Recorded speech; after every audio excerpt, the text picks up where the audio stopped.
Hey guys, what's going on? I'm sorry that I've been so absent with things lately.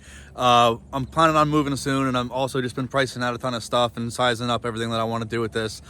So I don't have too much of an update yet, but I do want to catch you up to speed on just a few quick things. Let me show you around real quick. So I realized that since this thing is so narrow and also a little bit shorter than the regular fiberglass shell, I'm not going to have much room in the inside the camper for my ice co fridge and some of the other stuff. So I decided to free up the back seat of my truck to be able to put all that stuff inside of there. So therefore I got a toolbox, and then if you saw the last video, you saw that I didn't want to have things pressed firmly up against the inside, or it would, in this case, would stop the toolbox from opening up. So I went ahead and I got one of these little I don't even know what you want to call it, but I bolted that to the inside, and then hopefully that'll just rest up against it nicely, and it'll still fit, and I'll have about a few inches on the tailgate still with it down. Secondly, I've been looking at things for the windows. I wanted to get some kind of awning or rain guard or something, and I thought that I had found the coolest thing, because I saw a few of these plastic rain guards online for campers, but that were super expensive. They were like $70 a piece, and I thought that I found something creative to be able to kind of cut down the cost, which was a sunroof shade, rain guard, whatever you want to call it, for sunroofs for cars.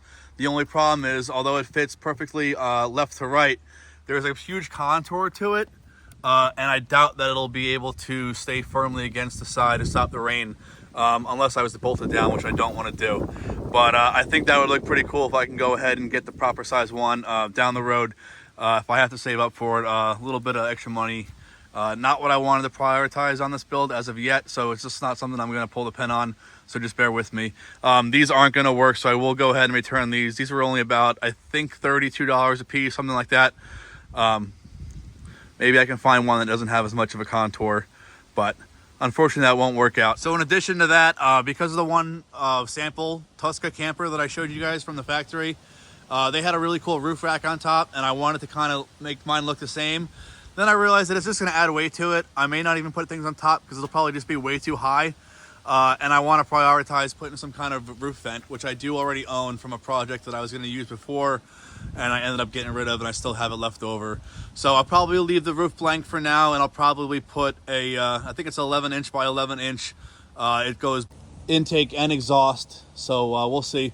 I'll probably put that either just to the front, to the side a little bit, and then leave some room for some other stuff on top there. And then let's see, I just have some different pads in here for right now that I was trying out for sizing. This is a futon pad. I was thinking about just throwing this in there for the time being and seeing how that works with it goes when it swings out left to right.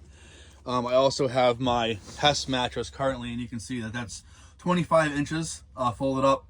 So I still have quite a bit of room on that side, and haven't figured out if I want to do a platform or buy a new mattress to fit or what. But I do have some kind of mesh, kind of like a cargo netting holding that I want to put in the front, and I already have that. So I bought some Velcro strips that I'm going to put up there. The only other really thing to update you guys on is just I went ahead and I put this really cool little metal, whatever you want to call it, up here. I had a similar one on the inside of my truck cap, if you saw that from the last videos. I was eager to put this up there because one, I had it left over. It came in a 2-pack, and I wanted to utilize it. I also have some little lights that I had to put on the inside just to try it out. Cheap stuff from the dollar store. It came with a remote, and I wanted to be able to have a spot to mount that. But I did it so quickly and a little bit spontaneous, and I didn't really plan, because now if you look, when I go to open the window, that hits. And it might be a problem, especially if my dog is standing here. He won't be able to put his head through like he was doing before. So either I'm going to try to move that, maybe drop it down a hair. I don't want to put a ton of screw holes in here. Or I was going to look about maybe seeing about taking the hinges out and flipping the window around of some sort, and then being able to latch it while it's open and stop it from falling.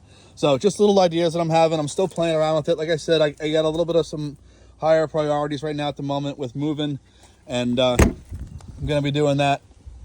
But I do have at least 1 or 2 trips planned at the end of this month and then beginning of next month. So stand by. I do plan to have us out on the road very soon, and I appreciate all the input you guys have done from the last few videos about suggestions and stuff and helping me out. I loved a lot of the ideas, and I'm still taking a lot of that into consideration. Just not looking to spend a ton of money just yet. So sooner or later, it's going to look pretty cool. And I want to thank you guys. And, you know, I'm excited to show you what we have coming for it. So thank you again. Keep it up, guys. I'll talk to you at the next one.